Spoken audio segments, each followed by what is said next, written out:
Hi guys, hôm nay bạn đã Ask Myself chưa?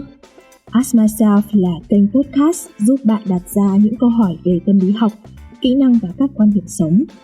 Từ đó khơi gợi và mở ra những góc nhìn mới về những câu chuyện đó. Podcast sẽ được lên sóng vào tối thứ Tư và thứ Bảy hàng tuần lúc 8 giờ tối.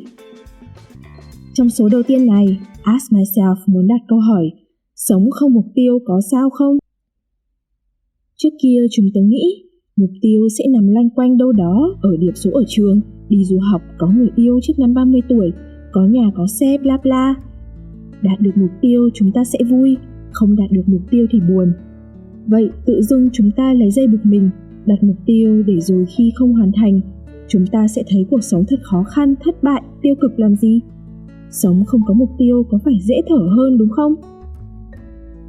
Chúng tớ có đọc cuốn Forrest Gump, một trong những câu thoại kinh điển của chuyện là: ngày hôm đó, không vì một lý do cụ thể nào, tôi quyết định chạy một chút. Và một chút của nhân vật này là chạy hơn 3 năm, làm kinh động cư dân nước Mỹ và được họ cổ vũ. Hoặc trong cuốn Ông 100 tuổi trèo qua cửa và biến mất, khi nhân vật chính lên xe, ông đã hỏi: với từng này tiền, tôi có thể đi được bao xa? Khi đi xe, chúng ta sẽ xác định điểm đến và rồi trả phụ xe tiền tương ứng.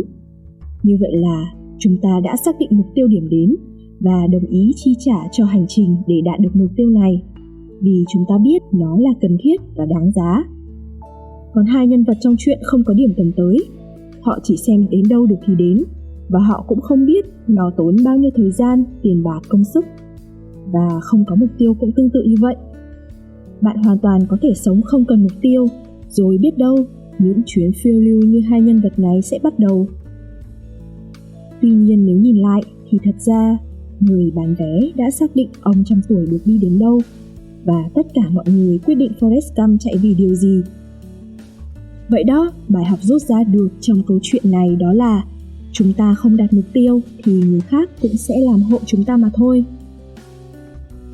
Hay ngay cả việc bạn không muốn đạt mục tiêu gì thì mục tiêu của bạn vẫn là làm sao để quên hẳn đi, không phải nghĩ về hai chữ mục tiêu. Và thật ra mỗi chúng ta luôn vô thức đặt mục tiêu trong cuộc sống. Bạn không tin phải không? Đấy nhé, từ khi còn rất bé, chúng ta đã được hỏi sau này lớn lên con muốn làm nghề gì, đi học thì được hỏi sẽ thi vào trường nào. Một trong các câu hỏi thường gặp nhất khi phỏng vấn là kế hoạch 5 năm, 3 năm, 10 năm tới của bạn là gì? Chính bằng việc trả lời những câu hỏi này, bạn đã vô hình chung tự đặt mục tiêu cho chính mình. Hay, bạn thấy đó, cuối cùng thì ai rồi cũng sẽ phải đặt mục tiêu mà thôi, từ ngắn hạn, dài hạn đến trung hạn. Vậy thì thay vì vô thức đặt ra hay nhờ người khác đặt mục tiêu hộ, chúng ta nên chủ động tự tạo mục tiêu cho riêng mình. Như vậy chúng ta có thể dựa trên chính sức lực của mình mà chọn lựa mục tiêu phù hợp với bản thân. Chúng tớ muốn kể cho bạn nghe một câu chuyện nữa, là chuyện đi học chạy bền ở trường đại học.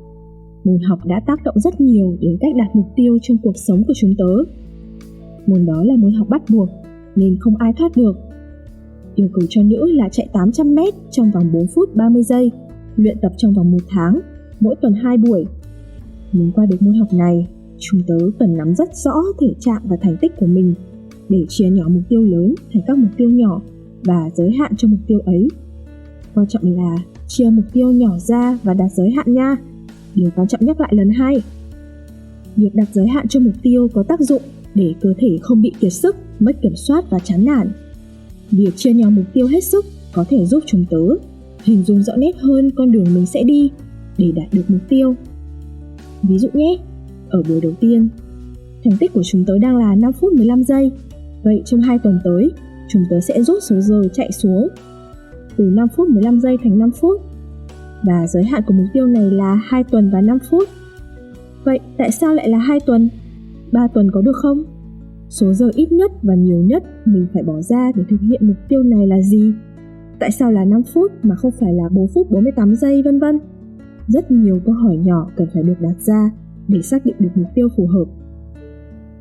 Mỗi buổi chạy kết thúc, khi chúng tớ nhìn thấy thành tích nhích lên dù là xíu xiu, thấy mình khỏe hơn mỗi ngày và nghe thấy rất nhiều lời cổ vũ, động viên của thầy cô bạn bè, chúng tớ rất vui vì đã đạt được những mục tiêu nho nhỏ.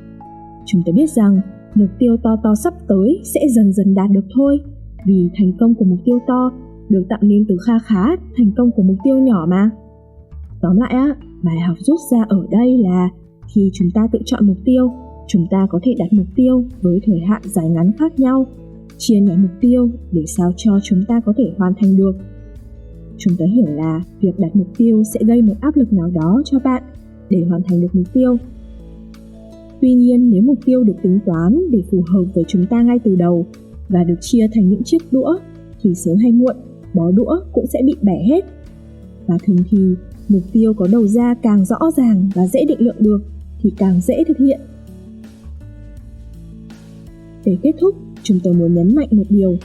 Thực ra thì chúng ta có đặt mục tiêu tốt đến cỡ nào, nếu chúng ta không bắt đầu và thực hiện thì cũng chẳng có cái mục tiêu nào hoàn thành cả.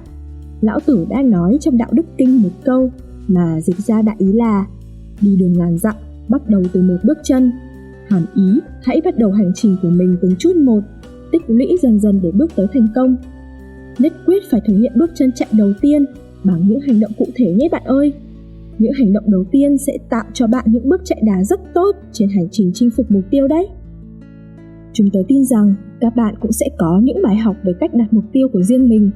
Dù mục tiêu là gì thì việc kiên trì để theo đuổi nó cũng sẽ là một quá trình, và quá trình này nên bắt đầu càng sớm càng tốt. Câu hỏi cuối video của chủ đề ngày hôm nay đó là: vậy theo bạn, chúng ta nên đặt mục tiêu với định lượng đầu ra cao hay thấp? Cao một chút để thử thách bản thân, hay thấp thôi để còn có động lực làm tiếp? Bạn có suy nghĩ như thế nào? Cứ chia sẻ cho chúng tớ biết bằng cách bình luận ở dưới phần bình luận hoặc gửi thư về hộp mail askmyself.official@gmail.com. Cuối cùng thì chúc các bạn hoàn thành được mục tiêu của mình đã đề ra. Đừng quên like, share và subscribe giúp chúng tớ. Và chúng ta lại có một chiếc hẹn mỗi tối thứ Tư và thứ Bảy lúc 8 giờ tối nha. Hẹn gặp lại các bạn trong các tập podcast tiếp theo. Bye bye!